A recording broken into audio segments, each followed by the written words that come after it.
our next presentation, which is titled Holy Flippin' Bananas, Using Videos, Games, and Online Activities to Flip the Classroom. And our speaker is Kelly Zepp. Kelly is the project designer and manager of the Knowledge Quest grant at the Community College of Denver. Knowledge Quest is a program that flips the developmental reading and writing curriculum through videos, interactive animations, and games. She's also the immediate past president of the Colorado Association for Developmental Education. She holds a BA and an MS in Technical and Professional Communication with a focus on instructional design and educational technology. And she's been teaching developmental reading and writing at both 2- and 4-year schools for the past 7 years. Kelly's presentation is inspired by the findings of a 2013 study by MIT professor Rosalind Picard, which determined that students' cognitive, emotional, and attention arousal was lowest at 2 points during their week. One was while watching TV, and the other during class lectures. Surprisingly, more arousal was detected even while sleeping. Knowledge Quest, a grant-funded program at the Community College of Denver, is aimed at changing this dynamic. It engages students by flipping the college composition and reading curriculum through games and videos. This session will highlight the history and progress of the Knowledge Quest program, including the games, videos, interactive tutorials, and all the tools used to create the pilot program. You'll learn how you can use affordable and accessible software to flip your own courses. Kelly, I'm so happy to have you. Are you ready to begin? I am ready. Thank you. Good morning, everybody. It is morning here in the Rocky Mountains. Some of you have already experienced afternoon. Sorry, I had a little difficulty hearing, so I had to call in, so I'm a little bit behind. I manage, as Amy said, I manage a grant to the Community College of Denver. And that grant, I'm going to go into it more, but that grant is to flip the classroom, the reading and writing classroom, using videos and games. And so today, we're going to spend about the first third of our time on the first 4 things. We're going to discuss what is a flipped classroom. Some of us, in terms of the terminology, might not be familiar with that. We're going to discuss the history, when did this come about, who were some of the biggest proponents of this. Does flipping work? Because at the end of the day, right, if flipping doesn't work, everybody should hang up right now and go have some lunch and then come back for DJ Henry. So we're going to discuss the research out there. And then we'll take a look at what we're doing at CCD in terms of flipping the reading and writing classroom. So a flipped classroom is a classroom when the content is the lecture portion would be delivered outside of the class. So all flipped classrooms are referred to as a type of blended learning. Blended learning is when you have an online component to your class, but not all blended learning is flipped classrooms. That term blended learning also covers hybrid courses and some other things like that. And so I like to think of the flipped classroom as, I mean, if we look at Bloom's taxonomy right here, and we have our Kelly? Triangle. Yes. Kelly, I'm sorry, are you sharing your screen? I'm not seeing forgot to it. hit the button. Okay, perfect. There we go. Okay, great, thank you. Okay, sorry about that, guys. I forgot to hit the button. That was bright, in bright red. So all the other slides were text up to now, so this is the first major one, so I won't go back. But I like to think of flipping the classroom as flipping that Bloom's taxonomy. So traditionally, at home, we would ask, or at school, we'd ask the students, we'd give them that basic knowledge, and then we'd say, okay, go home, write your essay, go home and take this really hard passage and annotate it yourself and come back the next day. And yeah, we might get into those deeper things in terms of discussion, but we would really ask them to do a lot on their own at home. And so the flipped classroom is going ahead and feeding that basic knowledge level material at home and hoping that they start a little bit higher on the scale by the time they come into class.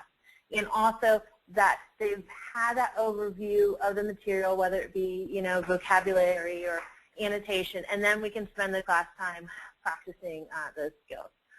So, you know, when classes began to flip, this is, in my mind, I've always associated the flipped classroom with Salman Khan of the Khan Academy. That's kind of where I first heard of teachers utilizing videos and then practice alongside.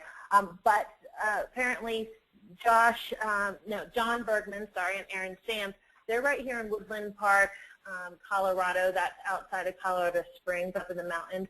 And in 2007, right around the same time Salman Khan was working, they went ahead and moved their classes into a video format. So what I think this is finally at that point of 2006, 2007, the technology was finally available for teachers to quickly and easily create a video, with the advent of YouTube, because, I had already started flipping my classrooms a little bit later than that, I'd say about in 2009, and I hadn't really heard of the things going on with Khan and Bergman and Sam. So I think it's the idea of multiple discovery theory in science, where, a number of different people are getting to the same point, whether it be because of technology. The technology is there to finally hit it, and we're all getting to the same point. And so the big question, does flipping work?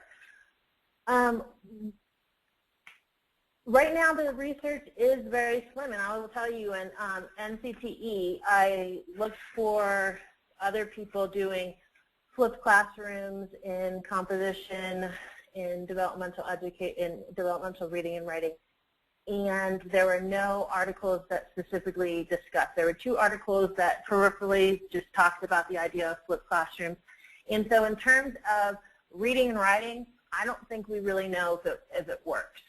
We can go ahead and look at, it has been used for quite a long time now in the sciences and in math. So based on that, we do see that it does seem to increase attendance. So at the University of British Columbia, their flipped classroom model, they saw an increase of attendance by 20%.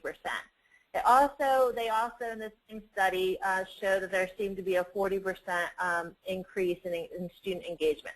The one thing about this particular study, though, is what they did is throughout the whole entire term they had a lecturer, and then towards the end of the term they had less experienced TAs using a flipped classroom model. And so in terms of that data, at that point, if you're looking at engagement and attendance towards the end of the term, it might be because there's a midterm coming up or something. So I'm not quite sure that we have significant evidence to suggest that attendance and engagement would increase, but hopefully down the line we'll get more data there.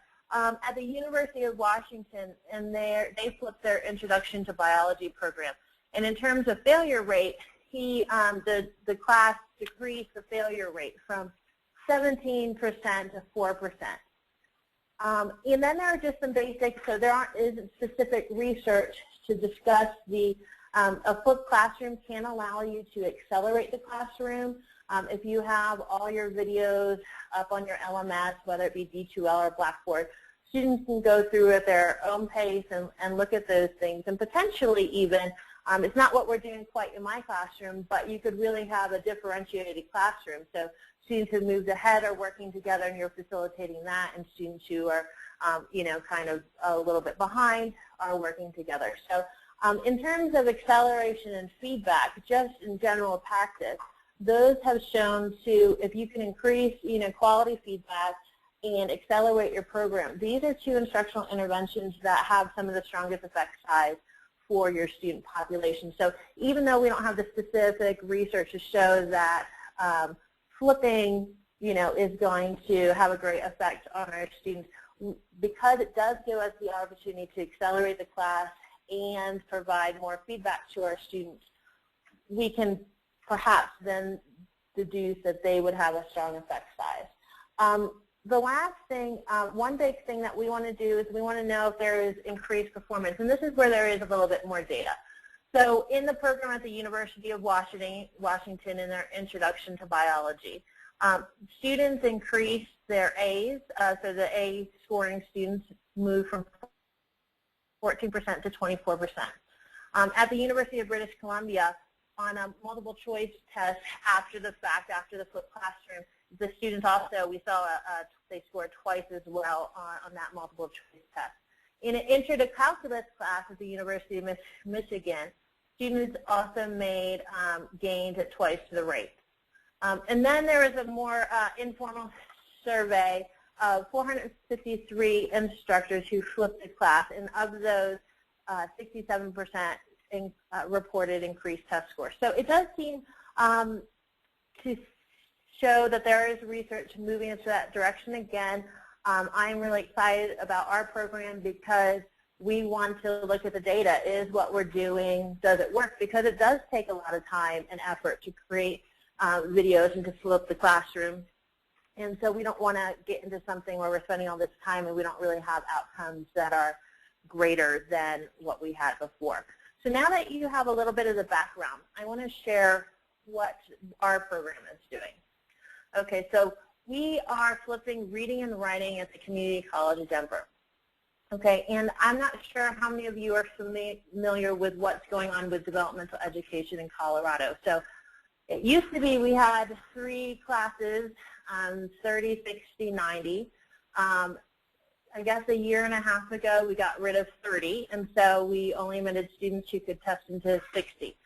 But even then, a student who tested in who needed reading 60 and English 60 would have 12 credits of instruction before they ever entered in English 121. With our new legislation right now, all community colleges offering DevEd, first of all, those classes are combined, so the CCR refers to College Composition and Reading. So this is what the student who would normally test into English 60 or English 90. So what used to take them 12 credits is now they can jump 5 credits and jump right into that English 121. So we knew that there was, of course, there are a lot of things in 60 and 90 that, you know, work well together, and it does seem to decrease the timeline because why teach it separately? They work very well together. So I'm very happy about the pairing, but at the same time, there's a lot of stuff we need to get those students to understand and a lot less time. So one thing that we thought about was let's go ahead and flip the classroom. At the same time, our community college system, so most of the community colleges here in Denver operate under one central community college system. So anybody under here has these guidelines. But they were also offering an immersive games-based learning grant at that time. And schools could and programs could apply for this grant and receive up to $100,000 in assistance to fund their program. So with these two things together, we thought that would be really great to get this money to be able to fund a project to help us get to this goal, this 5-credit goal, more easily. Okay, and also, you know, I heard this recently, so this is not my amazing wisdom. It's, you know, you can do it the fun way or you can do it the not fun way. You know, in my classes, I've already liked to do a lot of games. I like to make the classroom an active place because at the end of the day, my students need to learn how to find the main idea, how to annotate the text, how to write, you know, an argument, and, you know, if we can have a little bit of fun along the way, you know, all the better. So there are 2 major components to our flipped classroom, and at the end I'll address some practical ways if you want to start flipping your classroom, how you can. It doesn't, so first of all, don't think that your flipped classroom has to look just like ours. Ours is pretty intense, and also I only teach one class. I teach one pilot course of 5 credits, and I actually even have a co-teacher in there. So my responsibilities are a lot less, and the rest of my time is spent creating all these materials. So I know when you're teaching a full load, it is really difficult to be able to create anything on top of it. So I'm going to, so really think that you can adapt these materials. Also, the materials that we've created are licensed under a Creative Commons course licensing. So anybody can use our materials as well. So, and I'll let you know where those are. So, but our program has 2 major parts. So we have the games and the videos, which I'll show you in a moment. And then we also, we are an urban campus. So to get to our campus, I mean, you can drive to it. I live fairly close to it, but everybody has to pay to park. So for our students, we do have some light rails coming to our campus. We have many buses. So it's difficult for our students, and we also serve a very, you know, non-traditional population. So these students have jobs, they have children. So even though we have many computer labs enough for our students on our campus, it's difficult to get there. So we thought if we're going to ask them to access online materials, I wanted to make it easier for them to do so. So in this case, we decided to abandon a textbook. and we're creating all the and sourcing different open source materials to do so. And instead, all students in this pilot course, they've received a Slate 7 tablet. Now, to give you an idea, I mean, you can all think of what your textbooks cost. Ours at the point where 140, I think, and maybe 135, I think. And these tablets right here currently are $139 when we bought them for the grant. I also have seen other 7-inch tablets, I think, for $120, the Nook HD. So our idea was that, I mean, we still are living in an urban environment. Many students can, go down to a local library or McDonald's or Starbucks or where have you to get Wi-Fi access if they don't have it at their house. And as long as they had something that they could access the materials with, that we thought that would perhaps make it easier for them, because if they're not accessing them, it's not really going to work. So our materials fall into 3 different camps. We have games, we have interactive tutorials, and we have videos. So, and we use 3 different programs. So first we use a program called iSpring. What iSpring does, it's a tool that takes PowerPoint presentations. And these PowerPoint presentations, and I'm actually going to move out of my slideshow to show you an example. Sorry, let me go ahead and find it.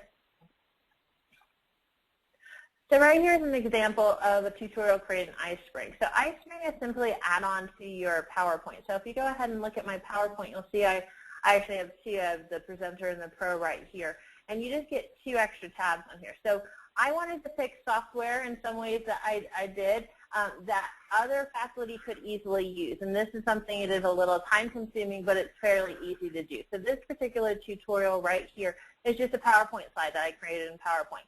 And then this is a hyperlink that links to just another slide in my slideshow. So in this slideshow, I might have 20-some slides. Each one of these is represented by a slide, and I link between the slides. So it doesn't even take any, it turns it into HTML5 for you, which is friendly to mobile devices as well as desktop. And so what I would do is I create that. Students go through. Right now, we are producing things class to class. So I'm teaching a Monday, Wednesday class, and so from, let's see, Monday and Tuesday, I'm creating things for Wednesday, and then the rest of the week and the weekend, I'm creating things for that Monday. And so right now, so something like that. Eventually, I would like to have this a little bit more stronger feedback right now. Some have some really good feedback. Others are just like, nope, that's wrong. Go to the one that is correct. Another thing that we want to move to, and there is some sound on here, but I turned it off for the sake of the conference, so it wouldn't be distracting. But another thing along with this is one good principle in terms of online design is the idea of a learning agent. So somebody or something that leads the student through. I actually heard data, and I wasn't able to get the actual research, that students actually respond very positively to their own instructor's voice, even if that person's not on the screen. But as long as there's a voice leading somebody through, and sometimes right now we don't have the time to get there. So remember, you don't have to go always, you get done what you can get done, and then we always have next term with the summer to work on things. So that's an example of iSpring. So again, I would create that in my PowerPoint, and then I just run it through this little machine here, and I click the whole little publish thing, and it gives me something that I can put up with some LMS. Okay, the other tool,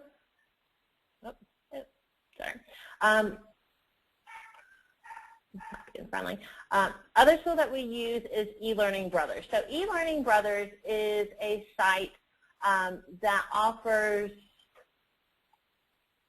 materials, templates for games like this. And I will be honest here, so this is a pilot class, and I picked this tool because I thought it would be fairly easy for other instructors to use from my understanding. It ended up, because we had to move from the Flash version is fairly easy, to HTML5 to make it accessible to mobile devices.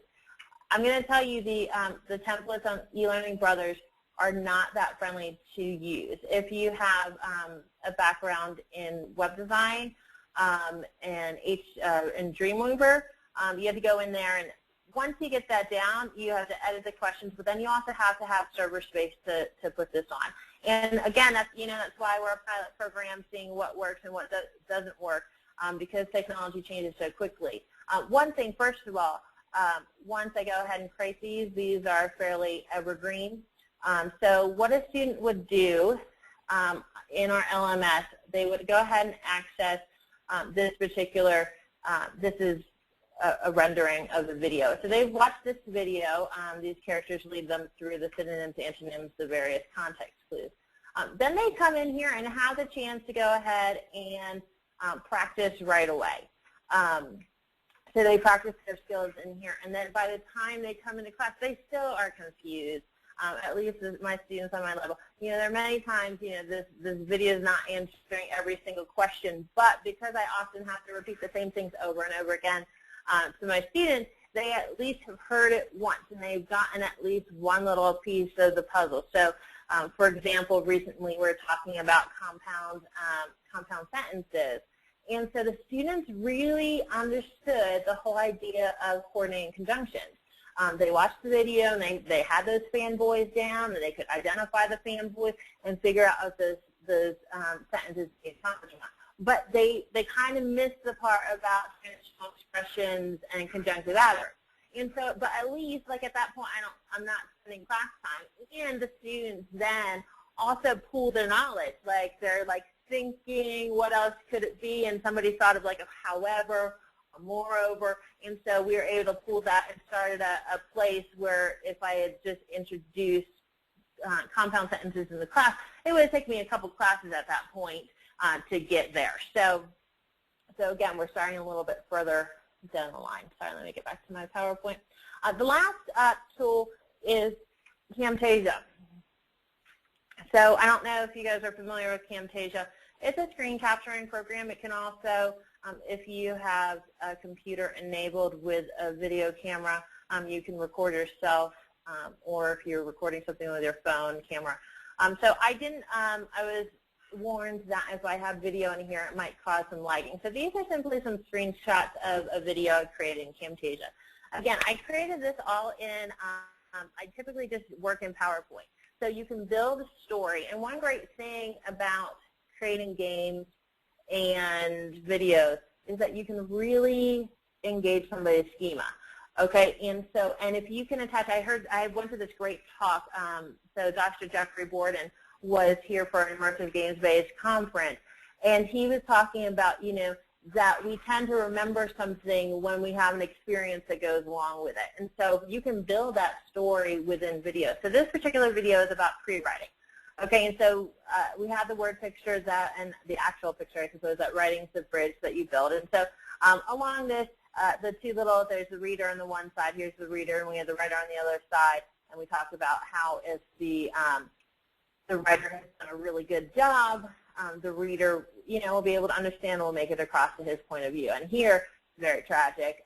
If they don't see the planning, that bridge busts and the reader is lost. So horrifying. But I remember a student, so then I attached it to I don't know if you guys are familiar with the Tacoma Narrows Bridge, so the Gallatin-Gertie. This is honestly, I took high school physics a million years ago. The only thing I remember besides like that thing when you turn, you spin yourself around, put your arms out, put your arms in. This is really the only thing I remember from that. And if you're not familiar with this, there was just something structurally wrong with this bridge. So when the wind got moving, this bridge just started rolling and rolling, and eventually it fell. And there was only one casualty. It was a dog in a car that the guy couldn't get out of the car. So I remember a student coming in, he's like, oh my gosh, I was so sad about that dog. And being able to tie then, and then we go into pre-writing strategies, and the fact that it can be just as detrimental as this bridge, I think is a tool that perhaps, in a traditional lecture, you just wouldn't be able to do. Another thing in terms of videos are my students are able to, we have a large population of non-native English speakers. And I know I've had a number of students say that they really enjoyed, being able to pause, rewind, fast forward, and move along at their own pace, because in the classroom, depending, upon which culture, some of our students just, are not going to ask you to slow down or ask me to slow down. And I just tend to talk very quickly. And so that's also a great tool because they can move at their own pace. And there are sometimes there's a 10-minute video and I go in and look at the student's progress and they've been on that video for 45 minutes. But what they can do is they can pause, they can take notes, they don't have to be fighting jotting something down from a PowerPoint very quickly and then miss something that you happen to say. So I think that's another really great thing about the videos. So the rest of the video, we share some different pre-writing techniques.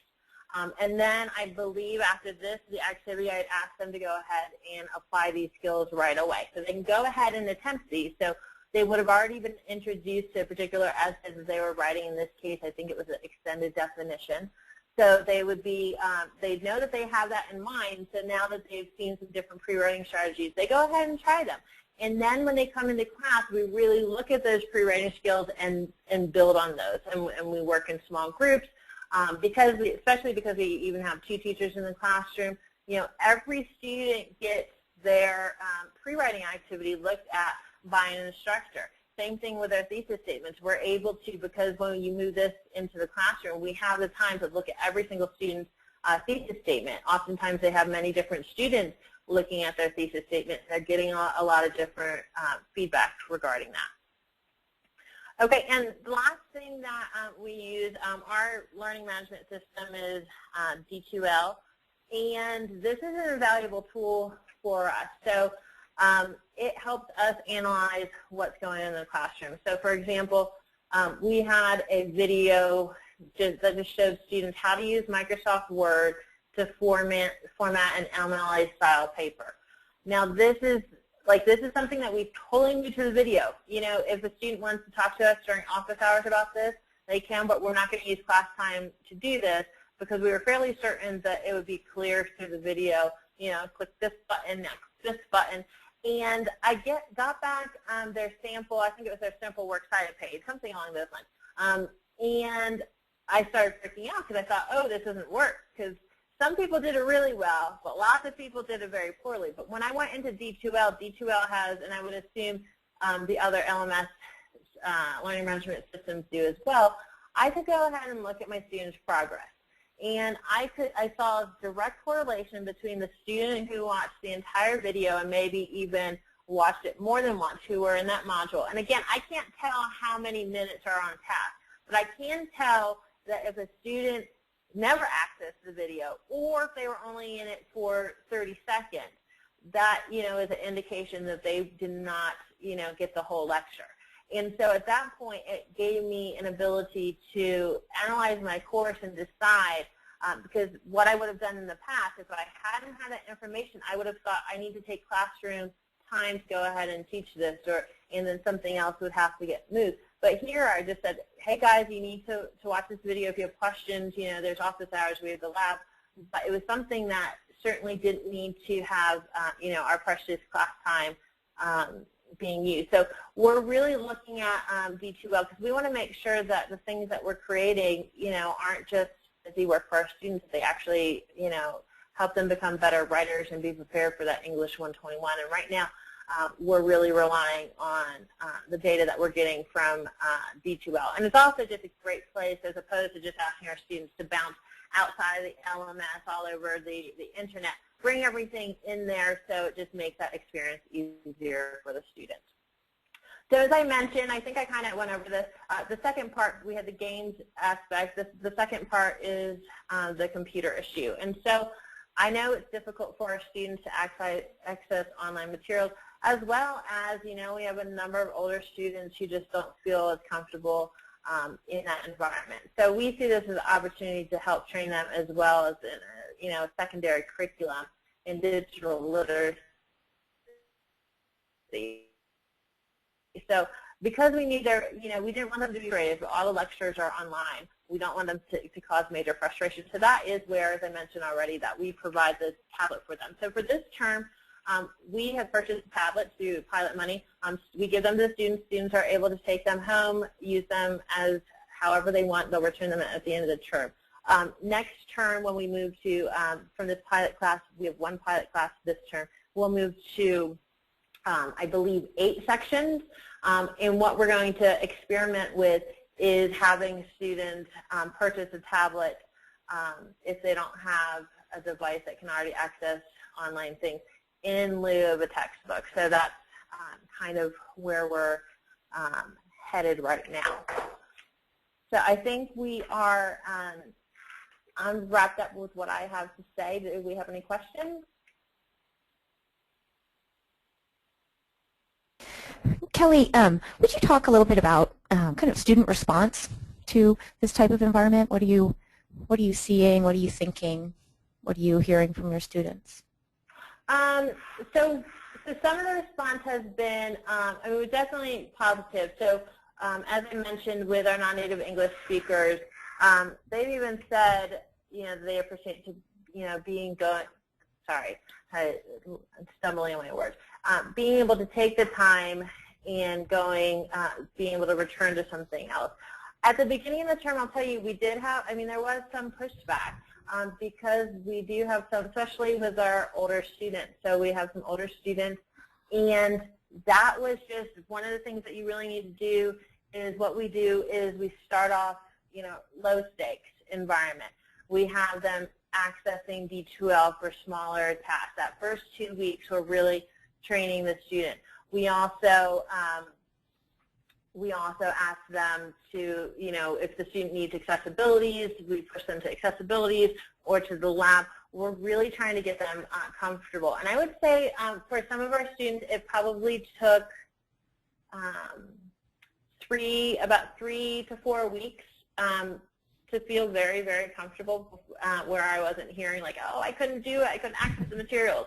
And so overall, I think the feedback has been good. We have an independent evaluator coming in, and so to evaluate all the programs in our community college system that fall under this immersive games-based learning grant. And so some of the feedback that we're in round 2, so in the round 1 feedback that we've heard on this basic same information, overall students enjoy it, but at the same time, it's interesting, at sometimes I'm trying to think of the exact comment. I think that you need to be careful not to make it too babyish. Sometimes they felt like it felt like preschool maybe with some of the feedback. But overall, I think it's been great, anecdotally. Well, kind of along similar lines, thinking about learners, but also thinking about teachers. What about reluctant instructors? What kind of how can we help instructors be more comfortable with engaging with this kind of technology? I think that's a really, really important question because this is something, and I come from a technical communication background, so I feel very comfortable with technology. But I did realize that, I seem to be the only one in the English department, doing this type of thing. And so one big part is, just investing in training.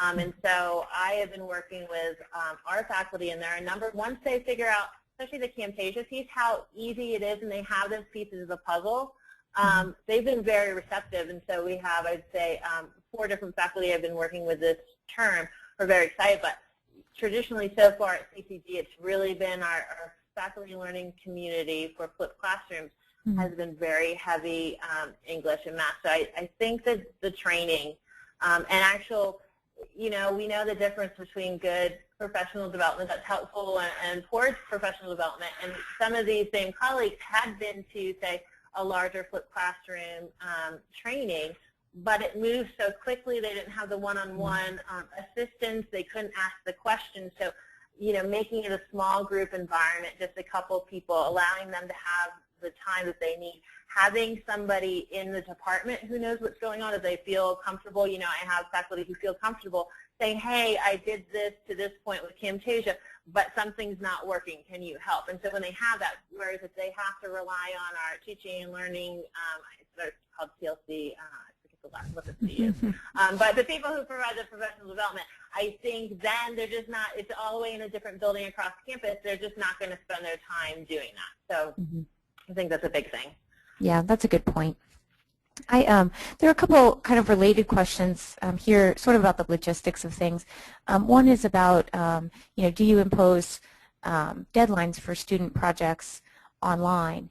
And another, how do you manage a student or students in a lesson who clearly haven't done the homework or not prepared? Okay, so I utilize a lot of tools in our LMS, and so there are a number of tools that you can use that will just basically tell the LMS that the student has viewed the material. Again, I don't know about the time on task. One thing I recently went to participate in a flipped classroom professional development as a panelist at another college here in Colorado. And it was really interesting. There are some people who have packets that the students work along with. And so it's the packet piece when they come in. If they have that completed, it's an idea that they have finished that. And so that's something that I've also thought about integrating. We typically in a game, so one problem that we're having is that some of our materials, so our game materials, we can't have them reside within the LMS. And so what that means is they bounce out to the internet. When they're out there, we can't see what's going on. And so in some of the things like that, what I've had students do, there might be a keyword at the end of the game. And so then they'll come into the LMS, into a quiz, and enter that, that keyword. In terms of how I deal with students who haven't done the work, that's hard. So far, overall in this particular class, we've had overall buy-in. The students who haven't bought into it just at this point aren't coming. There have been times in the past in similar situations where, if they don't have a rough draft, I just say nicely to them, hey, your time would probably be better spent, going back and working on that. So I don't know if we've totally figured out that last piece of the puzzle. Well, similarly, and I know this is something that that a lot of people struggle with, not only online but in the classroom, is about encouraging students to participate and to really collaborate. Do you have any tips for how you encourage students to collaborate in these online environments? Well, one thing is, I think, especially with the students at our level, I teach the beginning students, so I think extrinsic motivation is very important. So we treat those things in terms of grading just as important. For them, it's overall pretty easy to get the points. I don't know if they always do that, but if you view the video, put the keyword in, you're going to get points. And so that's one way that we really try to get that buy-in. The other thing is, I think after a while they realize that, that those videos, the games, if they're serious about this course, that's going to help them. We do, in terms of, because the classroom is so active, we spend a lot of time doing community building, because that part is not going to work very well unless the students feel comfortable with sharing their writing with each other, with working with each other. So I would say, in this particular class,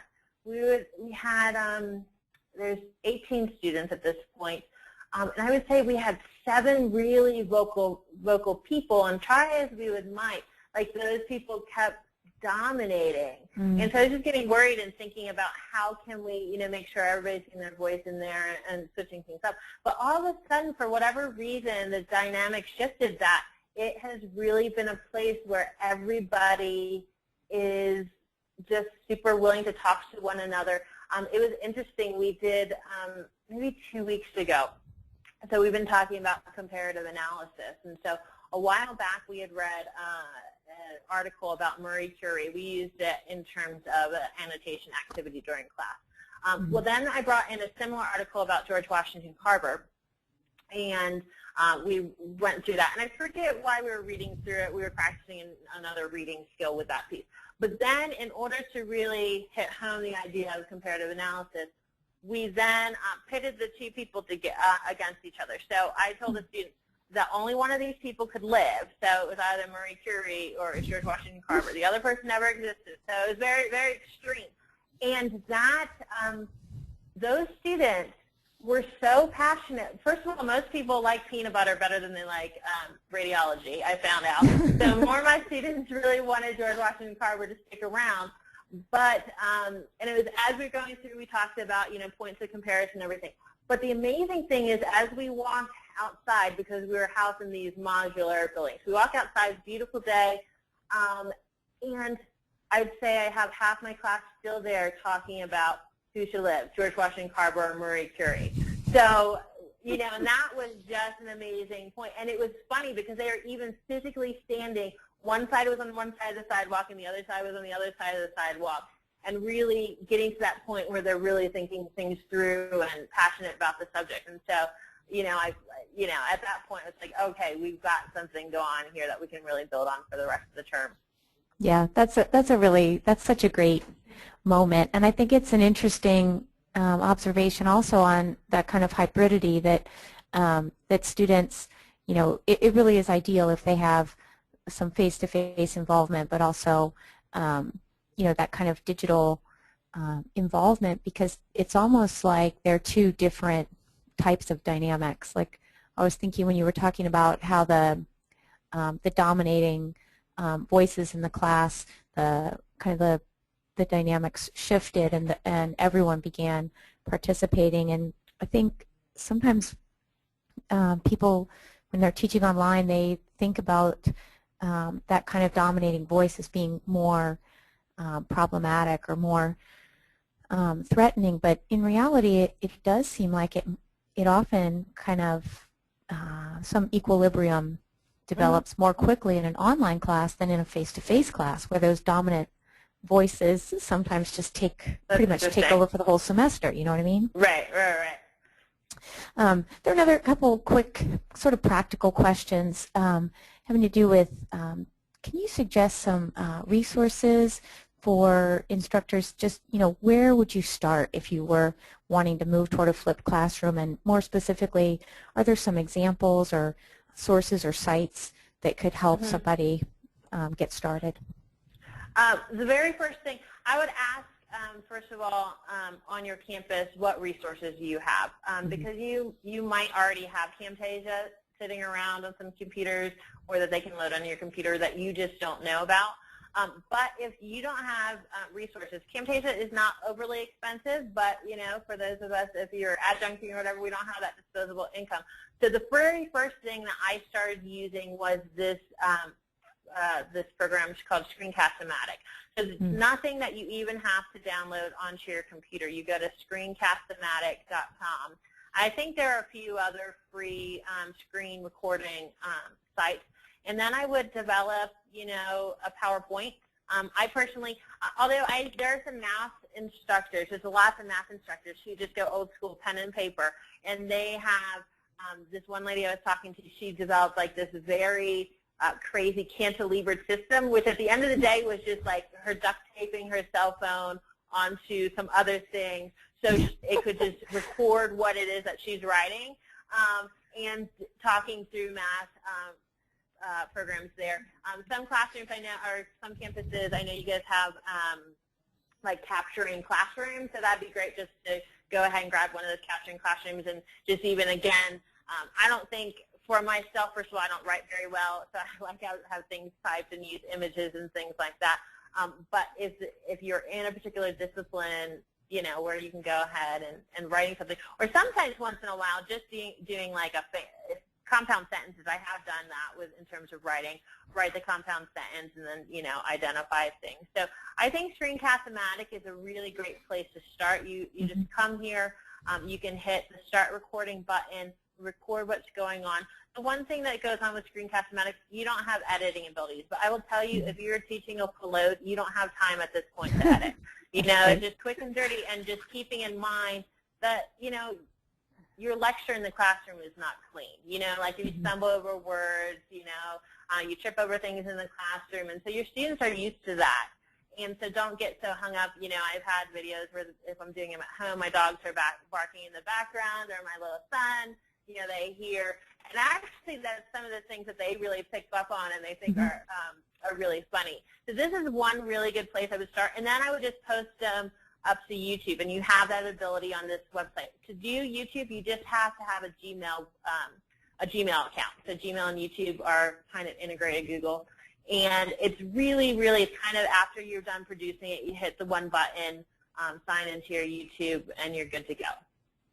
So that's where I would recommend anybody to start. And then if you're feeling comfortable with that, move on to Camtasia or some of the other tools. And one thing to think about, depending on what kind of course you're developing, there's some materials that once you develop them, you're going to recoup time in the end because you'll be able to use those from term to term to term. There are other ones that are more term specific and that you might want to change up, but when you put that hard work in, you'll be able to reap the benefits down the line. Well, that brings me to the last question that we have here, which is about, are there topics that particularly lend themselves to kind of that kind of video, this kind of screencasting video representation? Is there, like, if you only had time next semester to start off with making one screencast, what kind of topic do you think is most benefits from that media?